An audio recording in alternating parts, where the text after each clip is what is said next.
In our headlines on this Tuesday, July 8th, here in South Korea, at the White House, Donald Trump extends his pause on country-specific tariffs from July 9th to August 1st after sending notifications to a number of American trade partners, including South Korea. And the Lee administration points to the extended time frame for tariff talks with the US as the president's security advisor continues his high-level interactions with US officials. Meanwhile, capital Seoul is noting its hottest day of the year thus far as the temperature soars to as high as 36 degrees Celsius, and health experts warn against outdoor activities.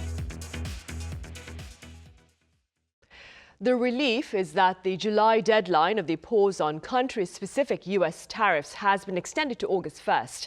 The regret is that South Korea is among the American trade partners to have received a letter unilaterally informing it of a 25% tariff. Our Moon Ji-young has details. U.S. President Donald Trump signed an executive order on Monday extending the effective date for reciprocal tariff to August 1st, pushing back the previous July 9th deadline. Trump outlined the rates in letters to the leaders of countries, including South Korea and Japan, via Truth Social earlier on Monday, with rates ranging from 25% to 40%. Trump originally unveiled the tariff in April, but granted a 90-day reprieve so that countries could strike trade agreements. I have the signed letters that went out to both South Korea and Japan today, and there will be approximately 12 other countries that will receive notifications and letters directly from the President of the United States. In the letter, Trump threatened to impose 25% duties on South Korea, with higher duties for items deemed to have been transshipped through Korea from other countries. Trump stated that the relationship between Seoul and Washington has been, quote, far from reciprocal. He warned that any retaliatory tariff from Seoul would result in an additional surcharge on top of the 25%. However, Trump did leave open the possibility of an adjustment to the tariff rate for South Korea. The South Korean government views Trump's letter as an effective extension of the pause on new duties for Korean products.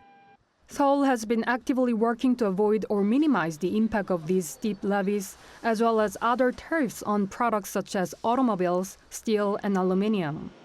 According to Reuters, these reciprocal tariffs are separate from the sector-specific levies. In a press release, Seoul's trade ministry stated that South Korea will seek to address the trade deficit issue, a major concern of the U.S., by improving domestic rules and regulations. It also affirmed its commitment to creating opportunities in core industries through the two countries' partnership for manufacturing renaissance. Moon Ji-young, Arirang News. In related news, the presidential office convened a meeting this afternoon to address the latest developments on the U.S. tariff front. For details on this, I have our correspondent Song Yoo-jin standing by live. Yoo-jin, welcome. So what has the top office said? Right, so good afternoon, Sunny. It's certainly been a busy day here at the presidential office because, as you know, trade talks with Washington have been one of President Lee Jae-myung's top priorities. Now today, presidential spokesperson Kang Yoo-jung said that the administration sees value in the fact that they have a bit more time for negotiations and talks before the tariffs actually take effect. First, take a listen. Given how little time there has been after the new administration was launched, we see it as having avoided the worst-case scenario of tariffs going up. We've now secured extra time for negotiations, and National Security Advisor Ri Sung-rak is continuing high-level talks in the U.S. Now, in response to President Trump's latest announcement, Presidential Chief of Policy Kim Yong-bum convened a meeting this afternoon with the Ministries of Industry, Finance, and Foreign Affairs. Kim emphasized that although swift negotiations are important, safeguarding South Korea's national interests remain the highest priority and urged the ministries to approach talks with the U.S. with that in mind. Now, regarding the potential potential impact of the tariffs, Kim said market reactions have so far been relatively calm, but ordered close monitoring of exports and the broader economy. He also directed ministries to implement support measures for sectors likely to be affected, including autos and steel. Now, Kim added that once National Security Advisor Lee Seong-nak returns from Washington, they will hold a joint meeting to review the situation and discuss next steps.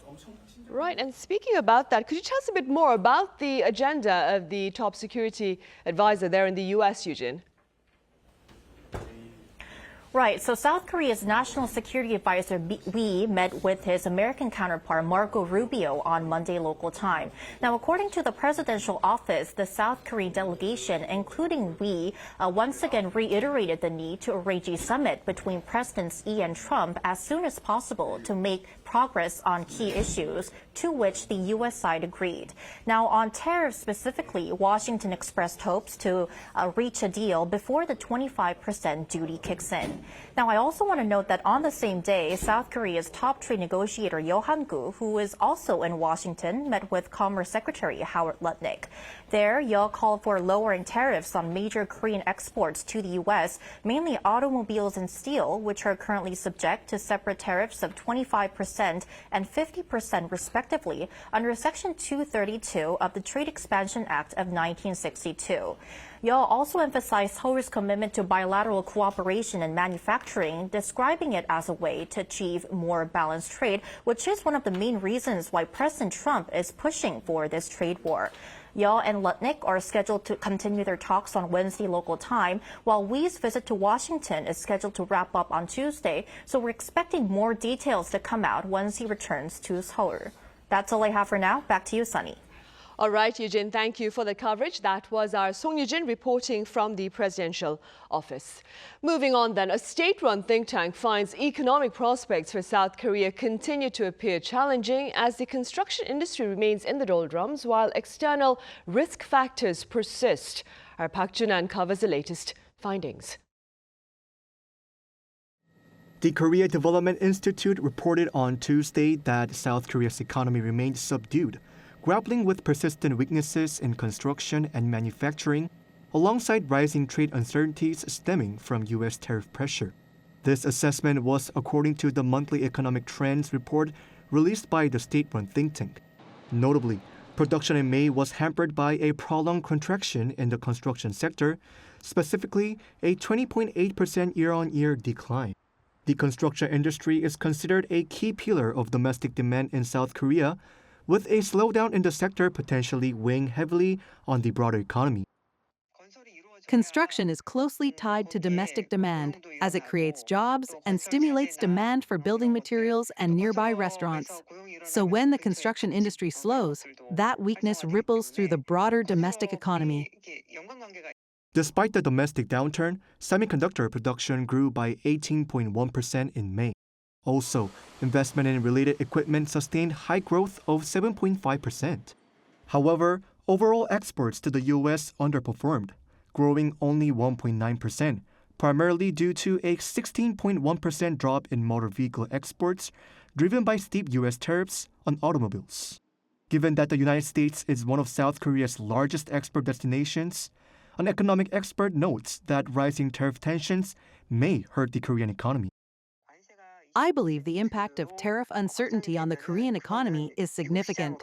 If the 25% tariff is implemented, it will become more difficult for Korean businesses to export to the U.S. market. As exports decline, wage earners in export-related industries could face job insecurity. However, the KDI pointed to signs of improved stability in the credit market and domestic consumption. It cited the benchmark Kospi's notable rise in June, a slight dollar depreciation, and policy expectations under the new president as factors behind improved investor sentiment. The institute also emphasized that a gradual easing of high interest rates and stimulus measures in the second supplementary budget aimed at boosting domestic consumption are likely to support a recovery in spending. Park Jun-an, Arirang News.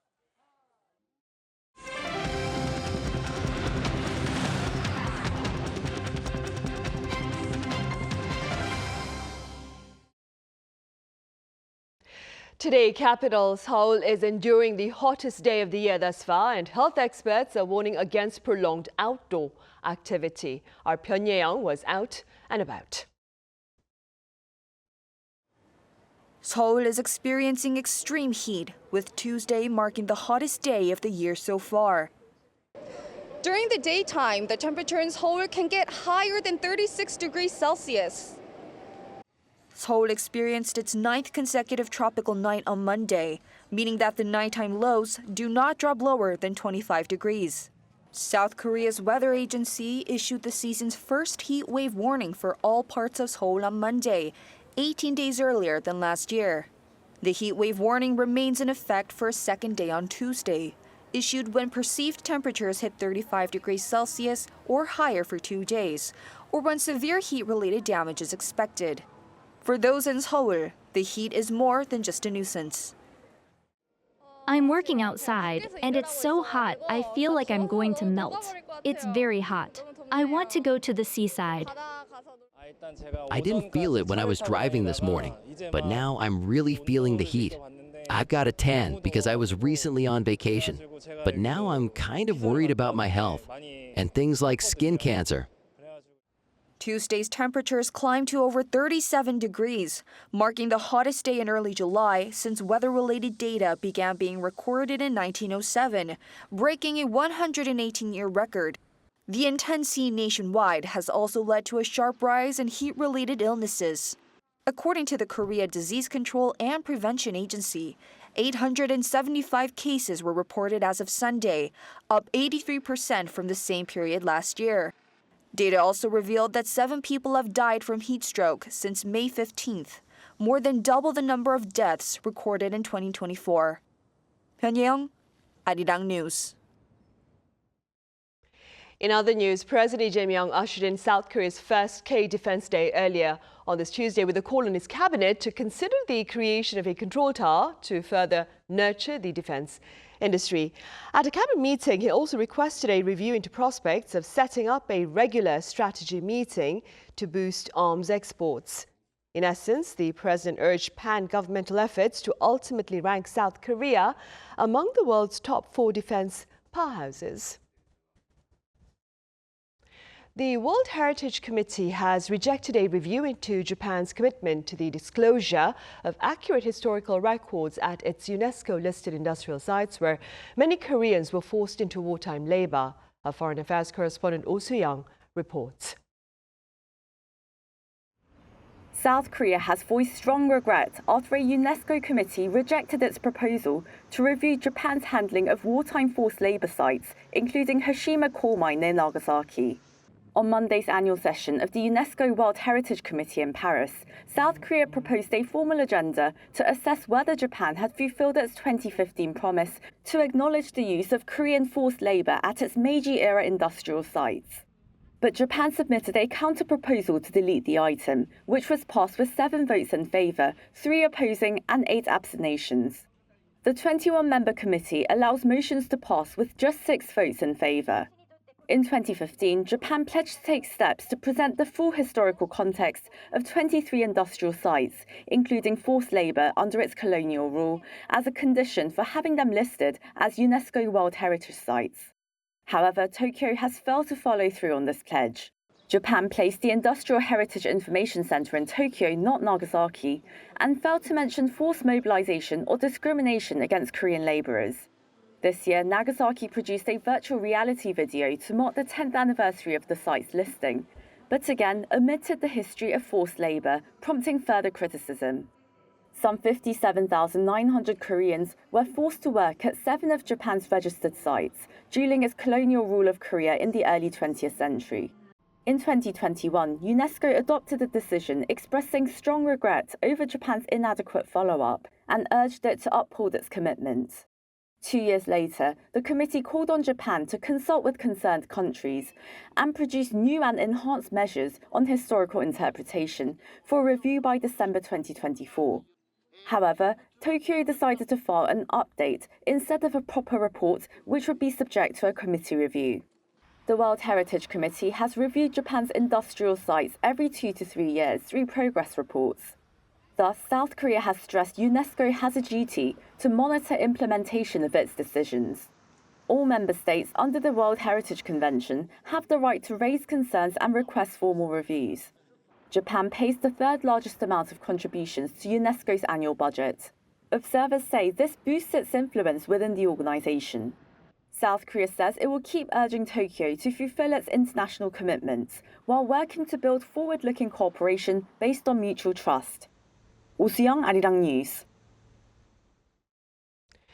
U.S. President Donald Trump and Israeli Prime Minister Benjamin Netanyahu sat down for closed-door talks at the White House on Monday.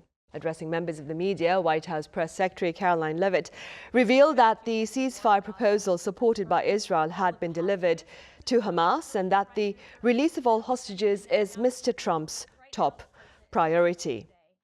Now, separately, during a dinner later in the day, the Israeli leader gave his American counterpart a copy of a letter that he had sent to the Nobel Prize Committee nominating Trump for the Nobel Peace Prize.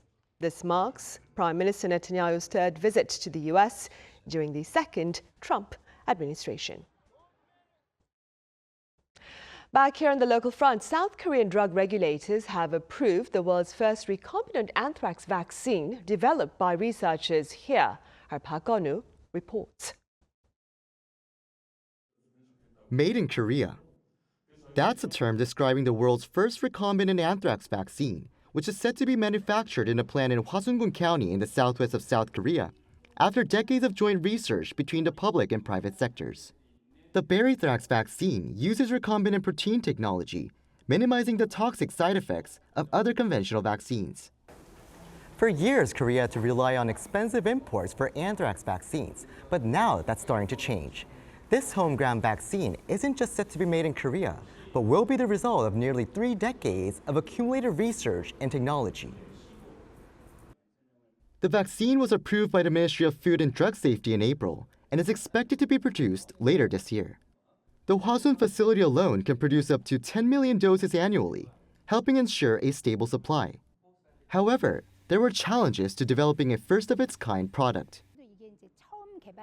Because this was the first recombinant anthrax vaccine, there were no established guidelines. We had to create and verify the evaluation standards step by step. She stressed the importance of this immunization tool in national preparedness, especially to respond to global health crises, including bioterrorism.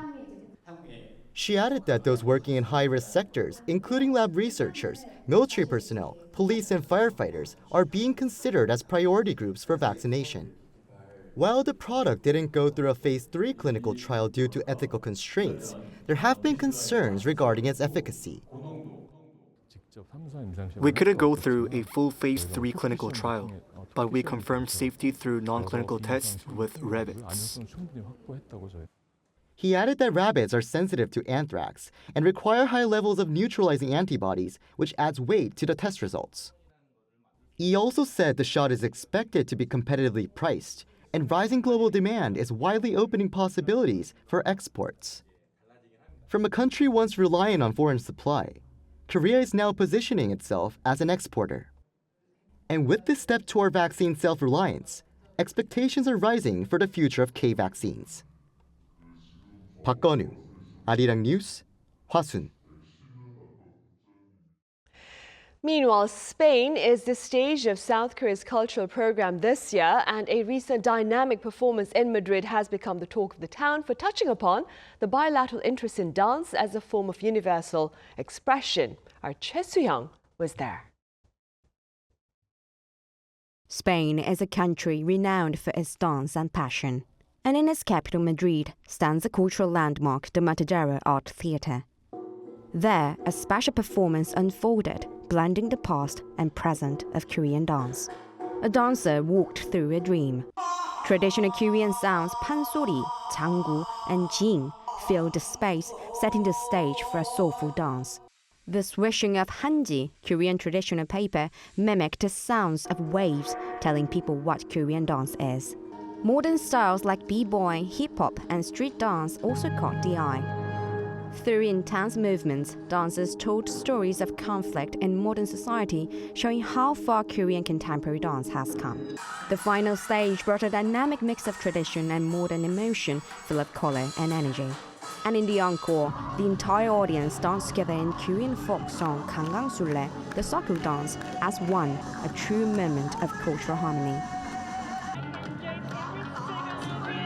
The dancers, the body language, the expression. At first I thought I would not understand because we've come from different cultures. We have maybe different artistic languages, but it was so enjoyable. The expression and the story was super clear. The performance was amazing. It was a mix between what you can know about contemporary dance and things you didn't know about Korean, but you can interpret or think about. Since 2022, South Korea's Ministry of Culture, Sports and Tourism has selected one country each year with strong potential for spreading Korean culture, offering a year-long series of cultural programs on site. This year, Spain was chosen. On Friday, July 4th, the performance titled A Dance Between Cultures showcased the spirit of the 2025 Korea season. Featuring acclaimed Korean teams recognized both at home and at international festivals like the Edinburgh Fringe, the event brought Korea and Spain together through dance. Koreans and Spaniards both love music and dance. Through sharing that energy, it's a great way to connect emotions and open hearts. We wanted to show performances that people would want to see again even years later, with a more open mind and a positive mindset. Spain's cultural scene also said why dance plays such an important role in helping Spain understand Korea. Very funny, we are so far, but we have the same system to protect our identity through the culture, through the tradition, through the idea to move the tradition to another way to be, to express. So the past and the future, always together, always dancing together. Under the theme, Two Cultures, One Heart, the performance blended Korean traditional and contemporary dance with Spanish artistry, marking up half a highlight of this year's Korea season. Young, Arirang News, Madrid.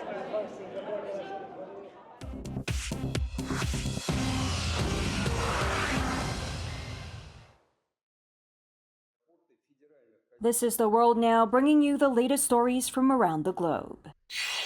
Former Russian Transport Minister Roman Starovoyt was found dead near Moscow on Monday, following his dismissal earlier the same day. 53-year-old Starovoyt was discovered with a gunshot wound in his car just hours after President Putin fired him in a presidential decree, with suicide believed to be the cause of death. No explanations were given regarding the reasons behind the dismissal. Starovoyt's removal came amid a corruption probe linked to allegations of embezzling approximately $246 million that were allocated for border fortifications, as well as criticism following disruptive drone attacks that grounded flights. Investigators are conducting a criminal probe to determine the exact cause of his death. Poland has temporarily reinstated border controls with Germany and Lithuania as of Monday, aiming to stop a reported surge in undocumented migration, particularly after violent incidents involving foreign nationals. However, the border controls have led to concerns of traffic jams at border crossings. 800 police officers, 200 border officials, and 500 soldiers have been deployed across 52 checkpoints on the German border and 13 checkpoints on the Lithuanian border. The move follows Germany's own strengthened border checks since 2023. Poland's prime minister says the controls are necessary to prevent Germany from returning migrants to Polish territory without oversight. Finally, Paris reopened 3 designated swimming sites along the Seine River for the first time in over a century on Saturday, following a major cleanup tied to the 2024 Olympics. The 3 locations are near the Eiffel Tower, Notre Dame, and the National Library. Officials confirm that the water is being tested daily to make sure it is safe. The river had been closed off since 1923 as it was too polluted to swim in safely. However, Paris invested $1.5 billion into cleaning up the river to ensure it was Olympic ready in 2024. 1,000 visitors will be allowed in each swimming site each day until the end of August. Soohee, Arirang News.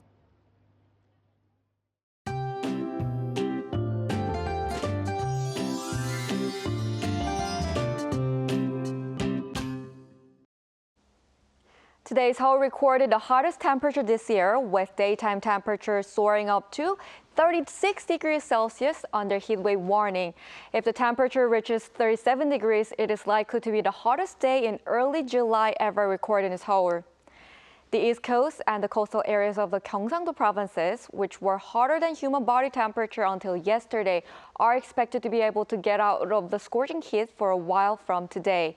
In particular, the temperature on the East Coast, including Gangneung, is expected to drop below 30 degrees Celsius from today and stay under 30 degrees until later this week. Tomorrow morning, Seoul will start warm at around 27 degrees, Daejeon and Busan 24 degrees. Daily highs will go up to 34 degrees in Chuncheon, 35 degrees in Daejeon. Severe heat waves and tropical nights in the western parts of the country are expected to continue until later this week. That's all for Korea. Here are the weather conditions around the world.